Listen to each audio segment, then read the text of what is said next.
معیشت بہتر ہو گئی، سرمایہ کاری آنے لگی۔ ایسے میں مارچ سے سرمایہ کاروں کو کیا پیغام جائے گا؟ وزیر اعظم کی وفاقی کابینہ کے اجلاس میں گفتگو، کہا مارچ کی باتوں سے ملک کے مثبت تشخص کو نقصان پہنچے گا، عالمی برادری کیا تاثر لے گی؟ آزادی مارچ کو کیسے روکا جائے؟ پرویز خٹک کی زیر صدارت مذاکراتی کمیٹی کا اجلاس۔ اپوزیشن کی جانب سے وزیر اعظم کے استعفے کا مطالبہ مسترد، حکومتی کمیٹی کا فضل الرحمان، شہباز شریف اور بلاول بھٹو سے رابطوں کا فیصلہ۔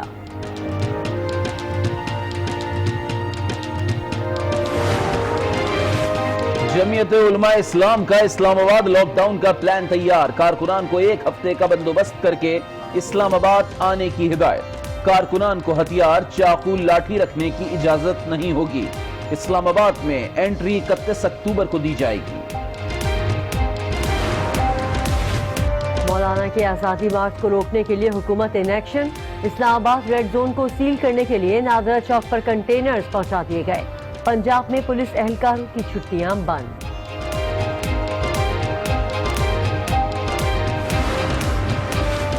عوام کو ڈنڈا بردار افراد کے رحم و کرم پر نہیں چھوڑا جا سکتا، وزیر ریلوے شیخ رشید کی گھنگرج، کہتے ہیں مولانا کے غبارے میں ہوا زیادہ بھر گئی ہے، پھٹنے جا رہا ہے، انتشار پھیلانے والوں سے سختی سے نمٹیں گے۔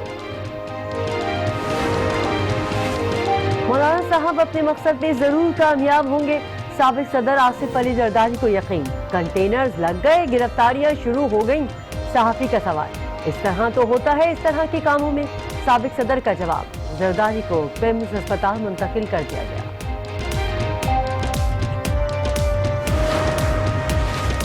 حکومت نے خود ہی اسلام آباد کو لاک ڈاؤن کر دیا، بلاول بھٹو زرداری کے حکومت پر وار، کہا تمام مسائل کا حل وزیر اعظم کا استعفیٰ ہے، انہیں ہر صورت گھر جا پتلی حکومت سے لڑیں گے اور جدوجہد جاری رکھیں گے۔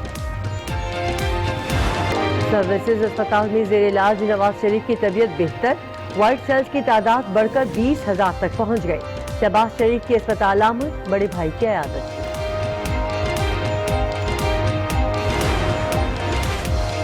بڑے بھائی کی علالت پر چھوٹے بھائی پھٹ پڑے، شہباز شریف نے طبیعت کی ناسازی کو جیل حکام کی سنگین غفلت قرار دے دیا۔ احسن اقبال بولے نواز شریف کو کچھ ہوا تو ذمہ دار عمران، مخالفین کی بیماری پر سیاست کرنا تحریک انصاف کا کام ہے۔ حکومت کبھی بھی بیماری پہ سیاست نہیں کرتی، اور ہم یہ سمجھتے ہیں کہ آج جو پریس کانفرنس ہوئی بغض عمران پہ، اور انہوں نے اس بیماری پہ سیاست کی۔ حکومت کبھی بیماری پر سیاست نہیں کرتی، فردوس عاشق اوان کا جوابی وار، بولی نواز شریف کو گھر سے مرغن غذائیں بھیجی جا رہی ہیں جس سے صحت متاثر ہوئی۔ وزیر صحت پنجاب کا بھی سروسز اسپتال کا دورہ، سابق وزیر اعظم کو بہترین طبی سہولیات فراہم کرنے کی ہدایت۔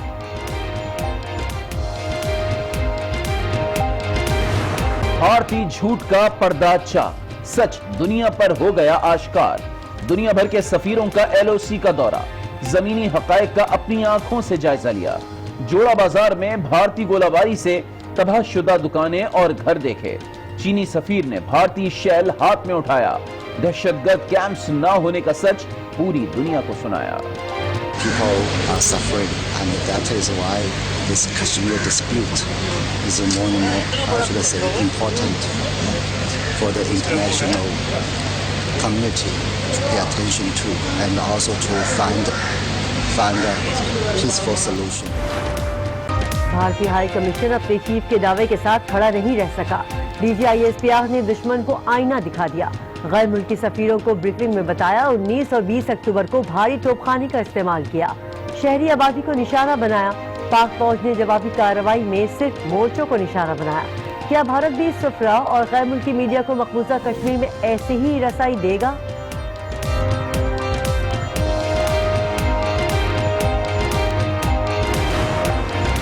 ہم نے تو بھارت کے ڈپٹی ہائی کمشنر کو بھی دعوت دی کہ آپ بھی چلیے، لیکن نہ کوآرڈینیٹس فراہم کیے گئے، نہ سفارتکار آئے، اس لیے نہیں آئے کہ شرمندگی ہوتی۔ بھارت کا جھوٹ دنیا کے سامنے آ چکا، بھارتی ہائی کمیشن کے اہلکار شرمندگی سے بچنے کے لیے لائن آف کنٹرول نہیں گئے، وزیر خارجہ شاہ محمود کی آج نیوز سے گفتگو،